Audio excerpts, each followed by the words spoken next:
Sebelumnya perkenalkan kami dari kelompok 13. Saya Filipus Tenaradea, nomor induk mahasiswa 52120 11008. Saya Mabel Razalina Putri Susandra dengan NIM 52120110009 dari Prodi Destinasi Pariwisata. Dalam pembuatan video untuk ujian akhir semester ini, kami akan menyusun materi negara dan konstitusi dengan isu penegakan hukum di Indonesia. Sebelumnya, materi akan dijelaskan oleh Mbak Ibel. Yang pertama ada pengertian negara. Negara adalah suatu wilayah di permukaan bumi yang kekuasaannya baik politik, militer, ekonomi, sosial, maupun budayanya diatur oleh pemerintahan yang berada di wilayah tersebut. Lalu konstitusi adalah ketentuan dan aturan mengenai ketatanegaraan atau undang-undang dasar suatu negara. Selanjutnya ada sifat-sifat negara dibacakan sama Mas Titan.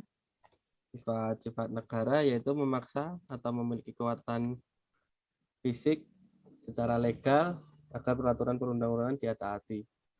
Memiliki sifat memonopoli untuk kepentingan bersama dan sifat-sifatnya mencakup semua peraturan perundang-undangan yang berlaku untuk tanpa terkecuali. Fungsi negara sebagai keamanan dan ketertiban, fungsi pertahanan, fungsi kesejahteraan dan kemakmuran rakyat, dan fungsi keadilan. Selanjutnya Mbak Amabel. Konstitusi merupakan seperangkat aturan atau hukum yang berisi ketentuan tentang bagaimana pemerintah diatur dan dijalankan. Oleh karena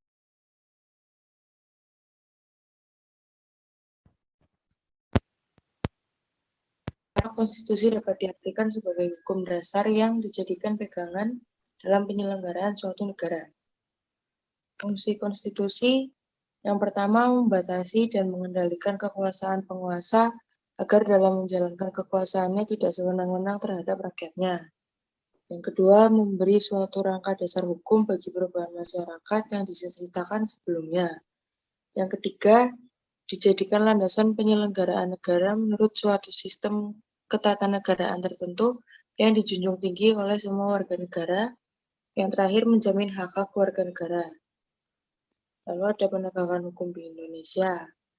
Menurut Undang-Undang Dasar 1945 Pasal 1 Ayat 3, menyatakan bahwa negara Indonesia adalah negara hukum. Hal ini mengandung arti bahwa setiap orang sama di hadapan hukum. Lalu ada isu-isunya dibacakan. Isu-isu penegakan hukum di Indonesia adalah rendahnya moralitas aparat penegak hukum, banyaknya pelanggaran HAM, aparat penegak hukum yang mudah disuap, dan tidak ada pengawasan penegakan hukum yang efektif. Menurut Mbak Ibel sendiri, penyebab-penyebab tersebut disebabkan oleh apa ya? Kalau menurut saya, dari yang aparat penegak hukum yang mudah disuap, itu kan yang masih paling ramai zaman sekarang ya. Itu masih karena pihak-pihak aparat masih.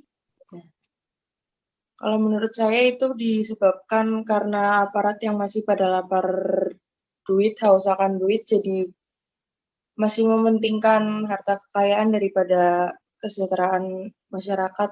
Jadi pelanggaran hukumnya masih mudah ditoleransi sama menggunakan uang. Terus kalau menurut Mas Titan, kira-kira solusinya gimana ya, Mas?